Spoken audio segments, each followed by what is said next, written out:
আজি মই বনাব লৈছো জলফাই আচাৰ। জলফাই আচাৰ বনাবলৈ সকলোৱে জানে আৰু সকলোৰে বনোৱা পদ্ধতিবিলাক অলপ বেলেগ বেলেগ ধৰণৰ হয়। এনেদৰে বনালে আচাৰখিনি কেতিয়াও বেয়া নহয়, বহু দিনলৈ ভালে থাকে আৰু লগতে খাবলৈ টেষ্টিও হয়। 1 কেজি জোখৰ জলফাই এয়া মই পানীত উতলাই ল'ম, 70% লৈকে সিজাই ল'ম।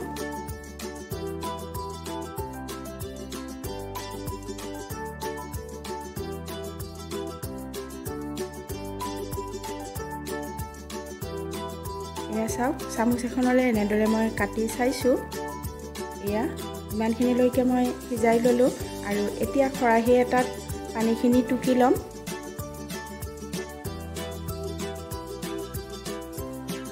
পানীখিনি ভালদৰে টুকি লোৱাৰ পিছতে এতিয়া চুৰি এখনৰ সহায়ত জলফাইকেইটা এনেদৰে দাগ লগাই অলপ অলপকৈ কাটি দিম। তেতিয়া মছলা আৰু তেল ভিতৰলৈকে সোমাই যাব। থাল এখনত পেপাৰ এখন পাৰি এয়া জলফাইখিনি দি লৈ প্ৰয়োজন অনুসৰি নিমখ আৰু হালধি ভালদৰে সানি এতিয়া মই টান ৰ'দত জলফাইখিনি শুকুৱাই ল'ম। এয়া চাওক, মই জলফাইখিনি ৰ'দলৈ উলিয়াই দিলোঁ। প্ৰথমতে আচাৰ বনাবলৈ তেলখিনি গৰম কৰি ল'ম। ধোঁৱা ওলোৱালৈকে এয়া মই মিঠাতেলখিনি গৰম কৰি ল'লোঁ আৰু এতিয়া এই হাতেৰে চুব পৰা ঠাণ্ডা হোৱাত ক'লা জিৰা কেইটামান তেলত দি ল'ম। ফ্ৰাই পেন এখন গৰম কৰি লৈছোঁ একেবাৰে চিমত আৰু আজৱাইন কেইটামান গৰম কৰি লৈছোঁ। পুনৰ একেখন পেনতে এতিয়া মই মছলাখিনি যোগাৰ কৰি ল'ম।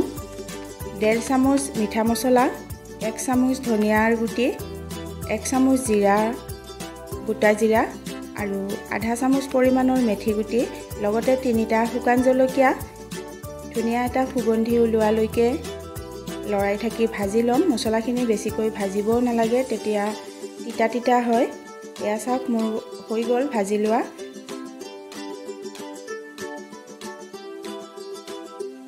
এতিয়া প্লেট এখনত উলিয়াই লৈ একেবাৰে ঠাণ্ডা হ'বলৈ দিম আৰু মিক্সিত পিচি ল'ম। মছলাখিনি ঠাণ্ডা হোৱাত মিক্সি জাৰ এটাত উলিয়াই লৈছোঁ।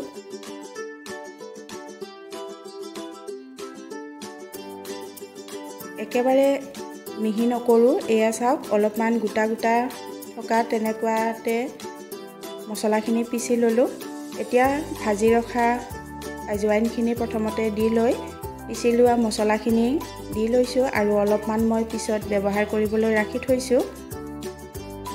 জলফাইখিনি বাতি এটালৈ উলিয়াই লোৱাৰ পিছতে মছলাখিনি এবিধ এবিধকৈ মই দি লৈছোঁ। প্ৰয়োজন অনুসৰি নিমখ, জ্বলা থকা জলকীয়াৰ গুড়ি সৰু চামুচেৰে 1.5 চামুচ আৰু হালধিও দি ল'লোঁ।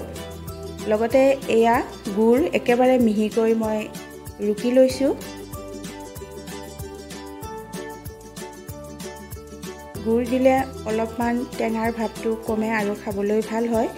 আনফালে তেলখিনিও একেবাৰে ঠাণ্ডা হৈ আহিলে এতিয়া মই আচাৰখিনিৰ সৈতে তেল দি ল'ম অলপ অলপকৈ।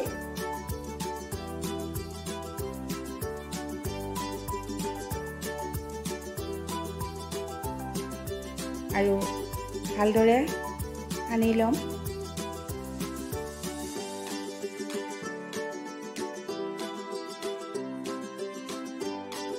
তেল মছলাৰ সৈতে এয়া ভালদৰে সানি লোৱাৰ পিছতে এতিয়া একেবাৰে শুকান বৈয়াম এটা লৈছোঁ। গৰম পানীৰে ধুই আৰু ৰ'দত শুকুৱাই শুকান কাপোৰেৰে মুচি লৈছোঁ, তেতিয়া আচাৰখিনি বহু দিনলৈ ভালে থাকিব। এনেদৰে দি লৈছোঁ।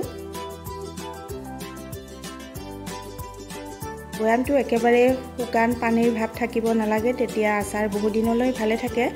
আৰু গোটেইখিনি ভৰাই লোৱাৰ পিছত এতিয়া মই শেষত ভোট জলকীয়াৰ তেল অলপমান আচাৰৰ ওপৰত দি লৈছোঁ। এক্সট্ৰাকৈ যিহেতু মই জলকীয়া ব্যৱহাৰ কৰা নাই আৰু চামুচ এখনেৰে এনেদৰে প্ৰেছ কৰি দিছোঁ যাতে জলফাইকেইটা তেলত ডুব খাই থাকে, তেতিয়া আচাৰখিনি বহু দিনলৈ ভালে থাকিব। এয়া চাওক, মোৰ হৈ গ'ল গোটেইখিনি। ৰেচিপিটো কেনেকুৱা পালে জনাবলৈ নাপাহৰিব। পুনৰ লগ পাম নতুন এটা ভিডিঅ'ৰ সৈতে। ভিডিঅ'টো চোৱাৰ বাবে বহুত বহুত ধন্যবাদ।